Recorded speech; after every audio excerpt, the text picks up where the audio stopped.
Добро утро от Перу. Днес започва тридневно приключение из планините тук. Ще се спи 2 вечери на палатка. Какъв е планът? Преходът се казва от Аусангате до Рейнбоу Маунтън. Аусангате, не знам дали се вижда, зад мен има един доста висок връх, над 6000 метра, Аусангате. И ще минем покрай него. И на третия ден ще завършим при Rainbow Mountain, което е едно от най-известните места в Перу. Нямам търпение да спа на палатка. Записах се на организирана екскурзия, тъй като няма хижи по пътя. Всичко трябва сам да си носиш палатка, ядене и така нататък. Съответно, записах се с агенция. Струва 450 щатски долара. Ще ви разкажа накрая дали си заслужава. Но аз лично нямам търпение. Приключението започна още вчера. Взеха ни към полунощ. Пътувахме 3 часа с кола до тук. Спахме в тази къща около 4 часа и сега е 7:30. Обикновено не се спи тук. Обикновено ни трябва да ни вземат в 3-4 от Куско да пътуваме и направо да започнем преход. Но имаше някакви протести в Куско и от самата агенция предложиха да тръгнем по-рано, т.е. в полунощ и да спим тук някъде по пътя. Вече сме близко до началото на пътеката. Сега се събудихме, наистина, преди 10 минути просто ни събудиха. Ще закусваме. Ще ви показвам всичко. Така че приятно гледане. Малко организационно. Тук нощувахме тази вечер. И сега от агенцията, по принцип, вчера организираха среща в 5 часа за всички, да ни обяснят програмата, какво да си носим с себе си и така нататък. И също така дават една чанта, в която може да си сложим багажа. И тя ще бъде носена от животни, така че аз принципно се побрах моята раница, но пък защо да не си прехвърля малко от нещата, да не ги нося, имам някакви ябълки. Ще ви покажа по-късно какво съм си взяла със себе си. Като от агенцията също така покриват палатката, спален чувал, щеки, храна, вода и така нататък. Така че сега отивам да разпределям багаж. Така изглежда чантата от компанията, която ни дадоха. Може да си прехвърлим багаж тук. Тя е по-голяма от моята раница. А бях побрала всичко в нея. Ще прехвърля все пак някакви тежки неща. И това ще е.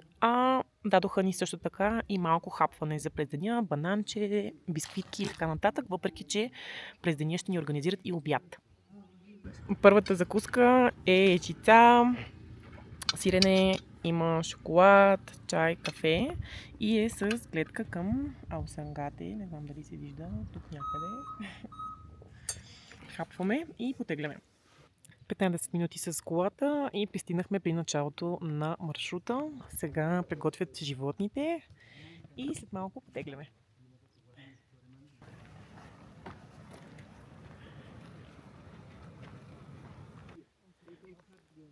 Това е алпака. В сравнение с ламата са по-нисички и също така имат много вълна, така че могат да живеят на по-висока надморска височина до дори 5000 метра. Така поне разказа планинския водач с нас.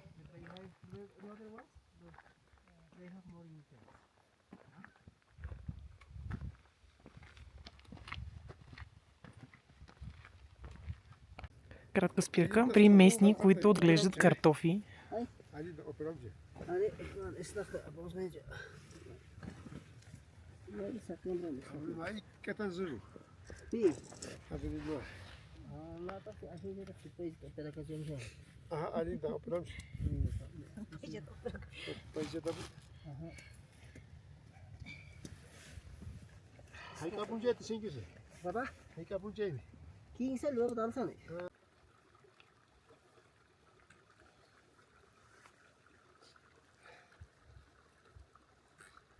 Няколко неща. Водачът ни разказа, че алпаката и ламата много харесват тази трева, тъй като е по-остра и им помага да регулират растежа на зъбите им.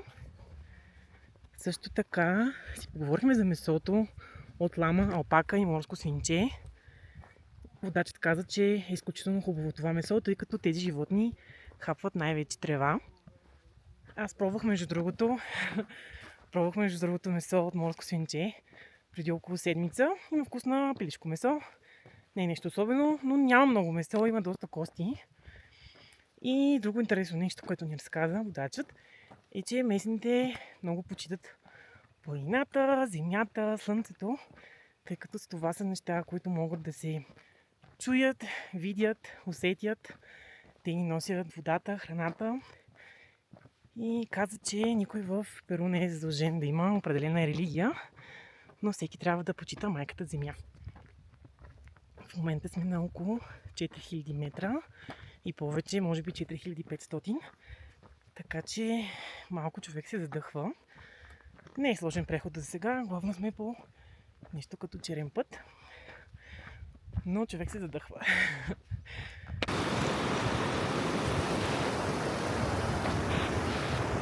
Часът е 12. Ние ходим вече от 3 часа. Стартирахме в 9. И сега е време за обяд. Ще обядваме тук. Може да видите, това са нашите кончета, които носят багажа ни и палатките. Нямам идея какво ще обядваме, но ще ви покажа. Първи впечатления. Първо вижте какъв сладур има тук. Ей, Шаро. Ей, бомбон. Душица. Нямам идея какво ще обядваме, ще ви покажа. Но първи впечатления. Водачът ни е доста бъбрив. Много ми харесва това. Разказва ни много за културата тук, за религията, какво се отглежда. Въобще всичко. За сега всичко е 6. Много ми харесва. Много. Вижте какъв красавец.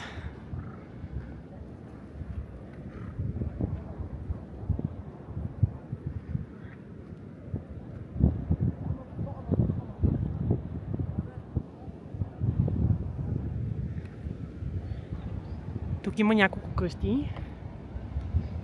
Водачът ни разказа, че на места има хора, които живеят тук и най-вече се изхранват от туризъм.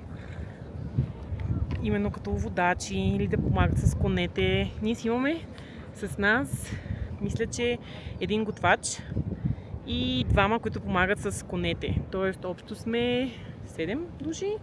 Двама други туристи от САЩ, аз, нашия водач, 4. Да, и още 3. Един готвач и двама, които помагат с багажа. Вижте какъв красавец.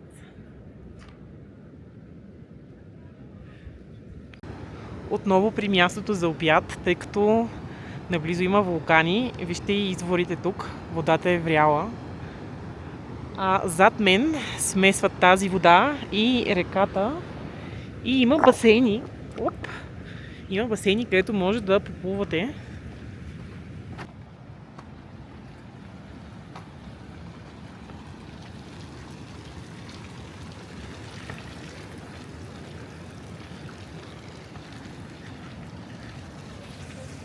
Малко ми напомня рупите.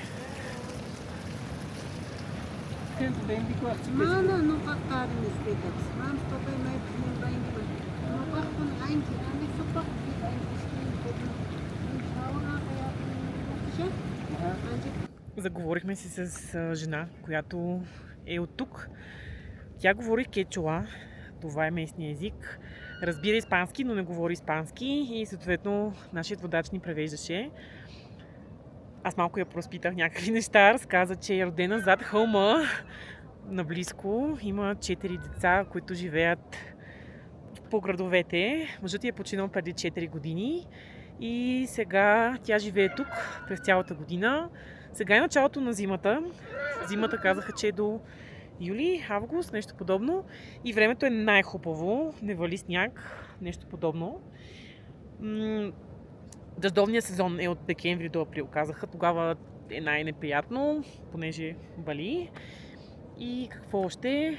Жената каза, че отдава под наем легла тук на хора, които минават по пътеката.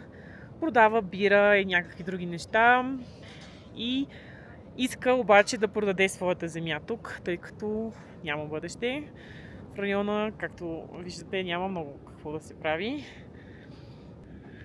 Към туристи няма почти никой. Това е единствената група сега вляво. Има 4-5 от Франция. Но друг никой няма. Много ми харесва колко е спокойно. И това, че все пак има местни, може да видиш как живеят тук. Да разбереш повече за живота им, за начина им на мислене. И след малко обядът ни ще е готов.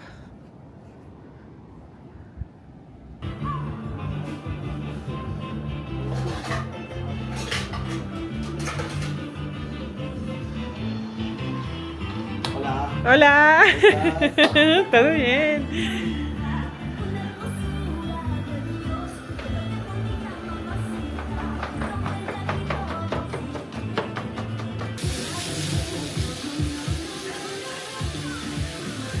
Започваме с обяда. Има ябълков сок и супа с ориз.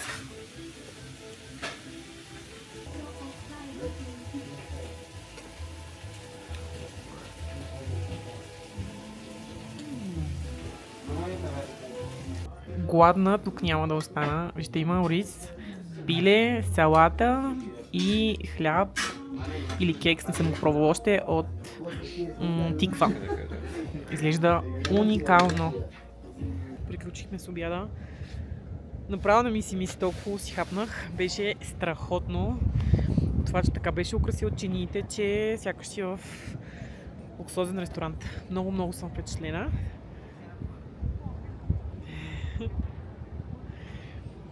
И сега ни очаква май още 2-3 часа преход.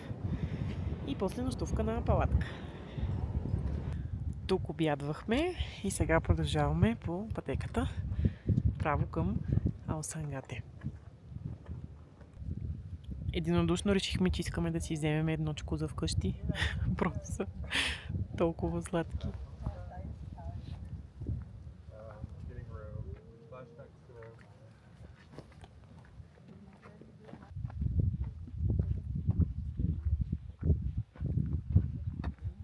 В момента сме на прохода Абра Пас. Дойдохме оттам около час и половина, 300 метра положителна денивелация. И сега продължаваме нататък. Поравно и малко слизане към палатките. Би трябвало да отнеме около час и половина още. Часът е около 4. На обяда беше доста топло и между другото вече съм изгоряла, въпреки че се мажех слънцезащитен през час-два, но е много силно слънцето явно. Сега обаче си застудява в момента, в който се скрие слънцето, има облаци и си е студено. Да, ще видим тази вечер как ще спънят на палатка.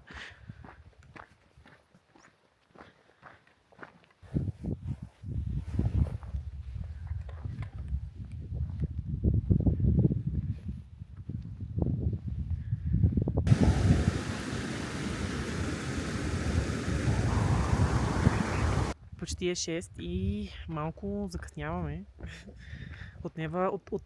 Отнема повече време, отколкото мислехме, че ще отнеме. Но двамата американци паднаха жертва на височинната болест и често спираме. Би трябвало да сме около половин час от палатките, но поне конете са пред нас и би трябвало, когато пристигнем, вече всичко да е готово, малко или много. Езерото тук е просто невероятно.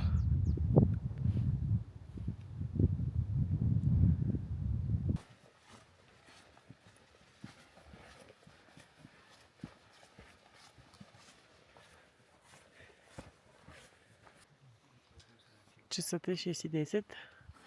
Около 15 км по-късно. 600 метра положителна денивелация и 300 отрицателна. Пристигнахме. Утре ще има по-обстоен тур на къмпинга, тъй като вече е доста тъмно.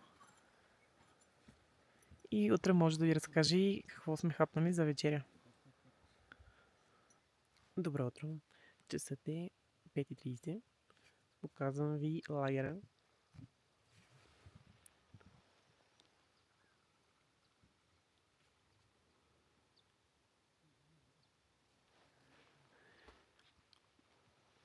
Вижте луната. Това е виновника, защо не можах да направя хубави снимки през нощта на звездите. Но все пак направих някой кадър. Сега ще покажа.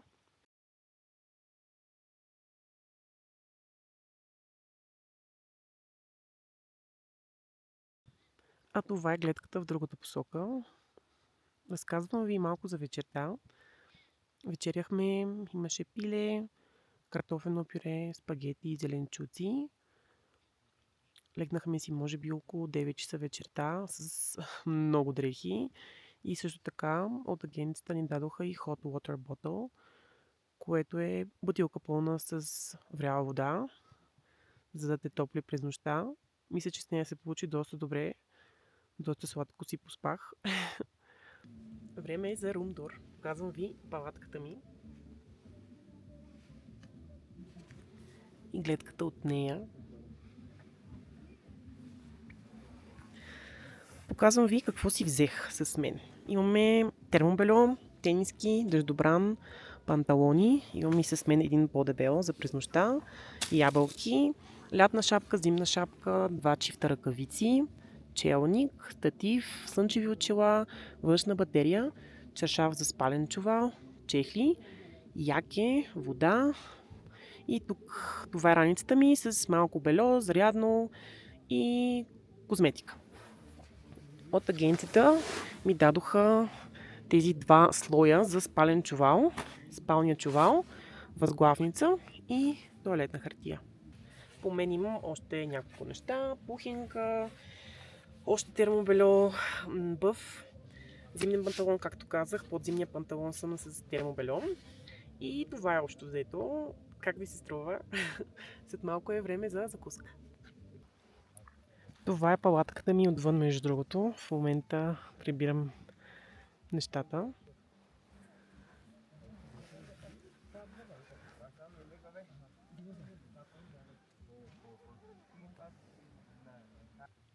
Седем часа с чай и слънцето изгря. Аз стегнах моята палатка.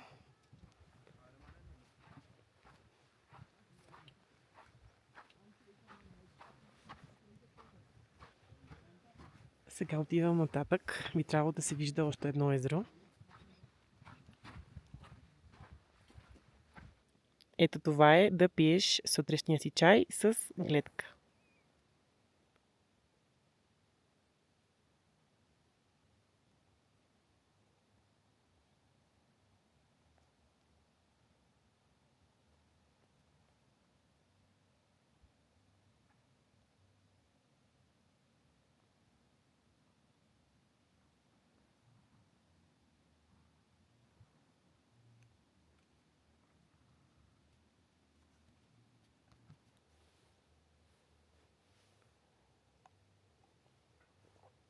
Тук е закуската. Да видим какво има. Плодове, бисквити. Вау!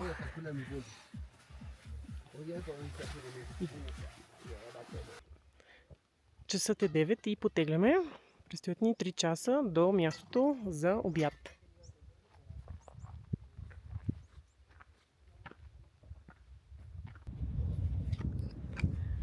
Това езеро е Пукакоча, означава червеното езеро.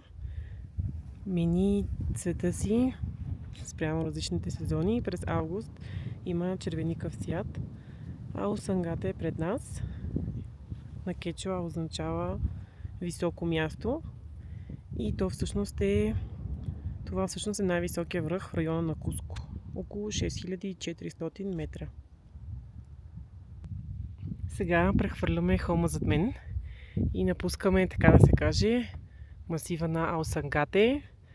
Дойдохме от тук, като същинският Аусангате трек е кръгов маршрут около масива и около 5 дни. Но, както мисля, че споменах, аз реших да съчетая Аусангате с Rainbow Mountain или Цветната планина. Тоест няколко дни хванах от Аусангате и сега продължаваме към, както я наричат тук, планината на 7-те цвята.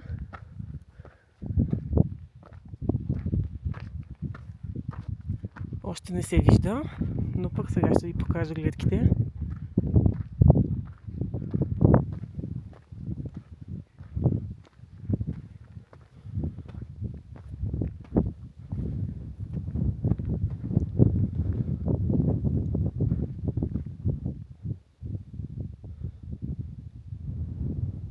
Има статуя на кондор, пума и също така местен.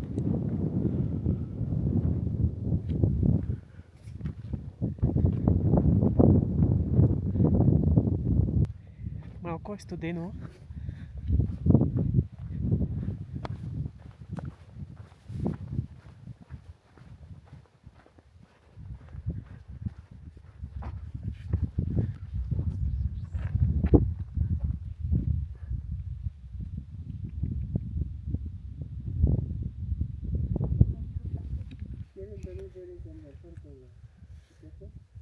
От време на време има една-две къщички и местни, които продават неща. Не мога да си представя как е да живееш тук. Ще изчакаме тук конете, понеже има проблем с един от тях. Май е ранен или болен, но обядът и палатките се предвижват по-бавно от очакваното. Така че ще чакаме тук при това езеро. Нещо интересно, което ни разказаха между другото за алпаките. Живеят до 15 години някъде. Вече на 4 години месото става и за ядене. Могат да раждат 2 пъти годишно и раждат по едно малко бебе алпака. Сега видяхме една бременна и беше по-встрани. И водачът каза, че бременните точно така обичат да хапват сами по-встрани. И така. Жената тук е на 20 години с бебенцето й, плете и продава тези нещица. Аз си взех тази кукла, ключодържател, за 5 солес. Някой, ако си я хареса, я подарявам.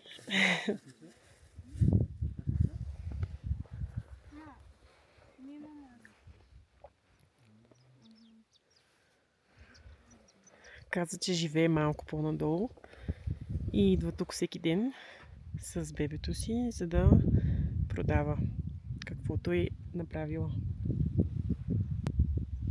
Това е мястото за обяд. Тук са вече и нашите коне и готвача, така че манчета се прави. Доста съм изненадана от тези къщички. Не съм сигурна точно какво представляват, но изглеждат нови.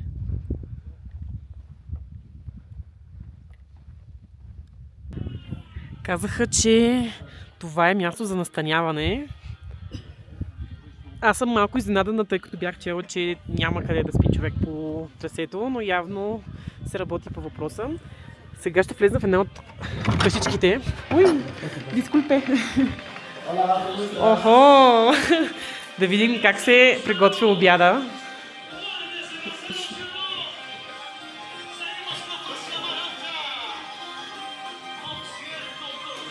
¿Vas a preparar una sopa o...? Lomo saltado. Ah, lomo saltado.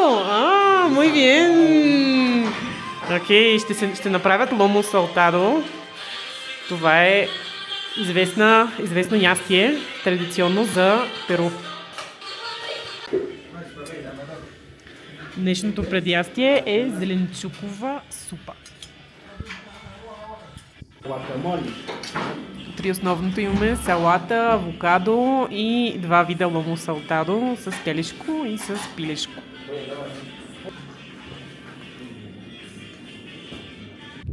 След толкова много ядене не знам как се очаква от нас да ходим. Но вижте, далечината се вижда мястото за обяд. Къщичките с червен покрив. Малко напомнят на заслон Спано поле в Пирин.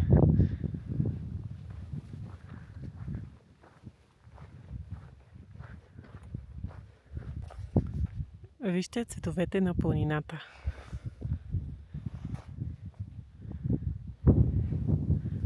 Не Ние дойдохме оттам, после слезнахме за обяд и се качихме.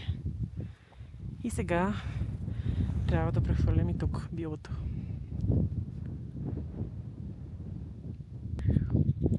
От тук се вижда място за нощувка и тук е Rainbow Mountain, очаква ни утре. А това са гледките, които оставяме зад себе си.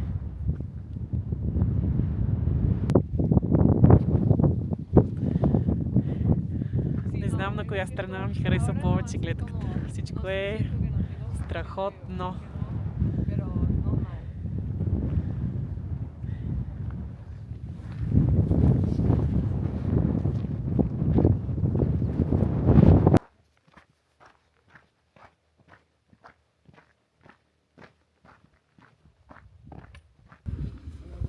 Часът е 4:30. Днес ще си легнем по-рано, тъй като утре ни очаква аларма в 4 часа сутринта. И тук ще се спи днес.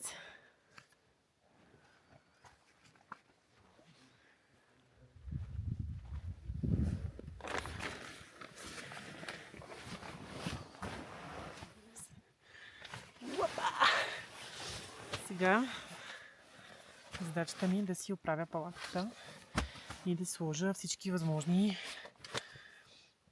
дрехи по мен, понеже сме на около 4900 метра надморска височина и е студ.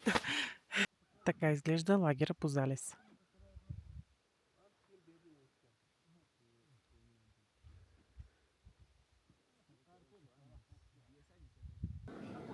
Вечерята вече се прави.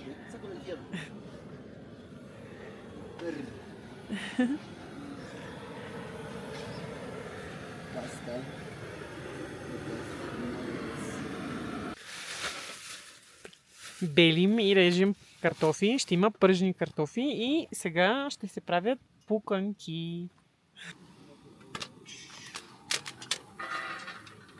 Имаме happy hour с пуканки, бисквитки, шоколад, много шоколад. Супер! Имаме пържено пиле, пица, супа и пържени картофи. Докато чакаме яденето, аз малко направих и снимки, така че сега ще ви ги покажа.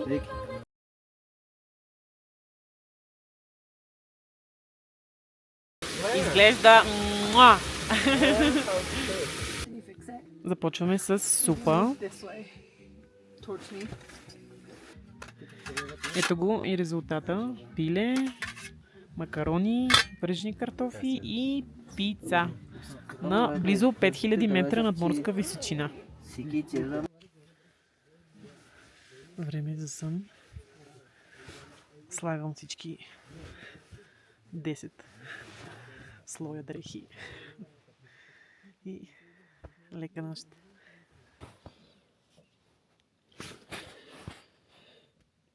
Добро утро, часът е 4:30. Нека да си оправим палатката.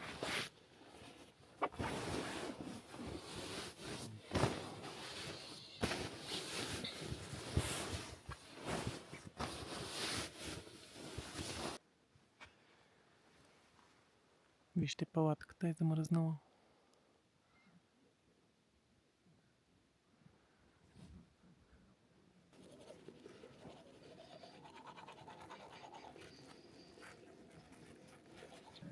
Така изглежда закуската в 5 часа. Има палачинки и плодове.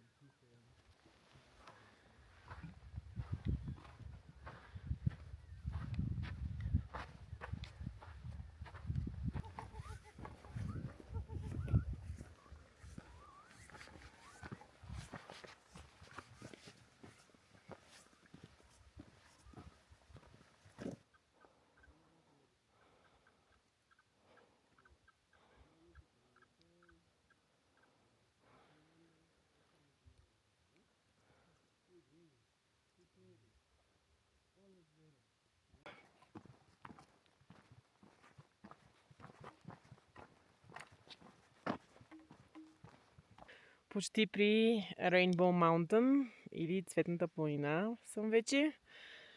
Избързах напред, тъй като при нас хората от САЩ се чувстват доста зле. Водачът ме пусна да ходя с моето си темпо. Виждам ги назад. Но пък вижте какво ме забави по пътеката. Ей! Ей! Много ти сладък.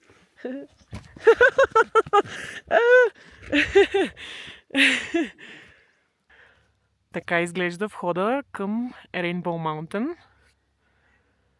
Този човек ви таксува 20 солес. И това е входа. А това е Rainbow Mountain. Сега ще се качим там. Има гледка. Нарича се Мирадор. 5000 метра надморска височина. Официалното име на планината е Виникунка. И показвам 360 градуса гледка.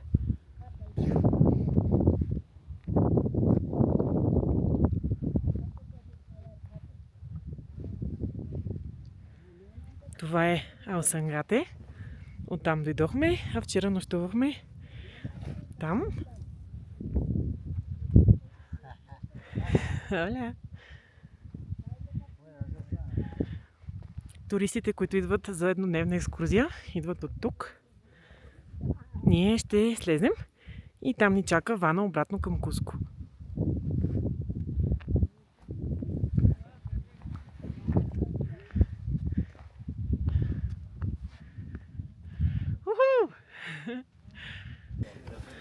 Бяхме там горе, вече пристигнаха туристите.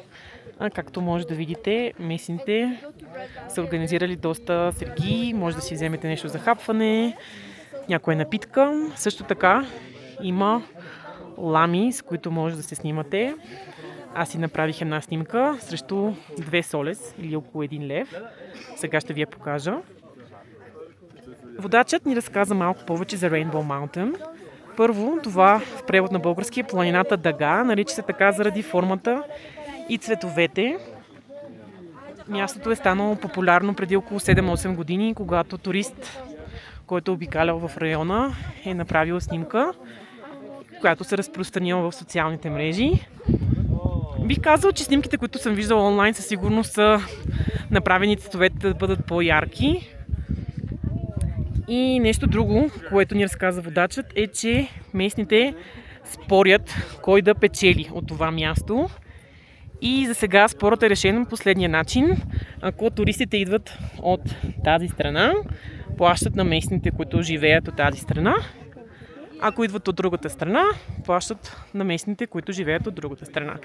Но водачът ни разказа, че правителството иска през следващата година, може би, те да регулират мястото, тъй като, както може да видите, има много туристи, има и много местни, видях и много мотори, така че само може да спечели планината от подобен контрол в бъдеще.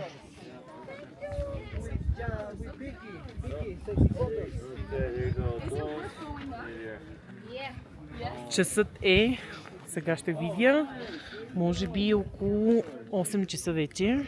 Да, 8 часа е и може да видите колко много туристи има. А те първа ще идват още.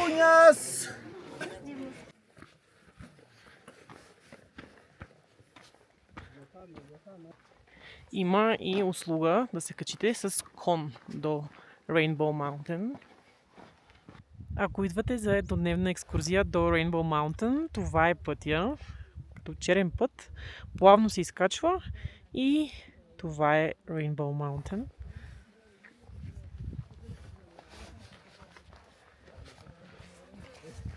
Доста хора има. Почти сме вече при вана, който ще ни заведе обратно до Куско. Пътят е около 3 часа. И малко общ коментар за последните 3 дни.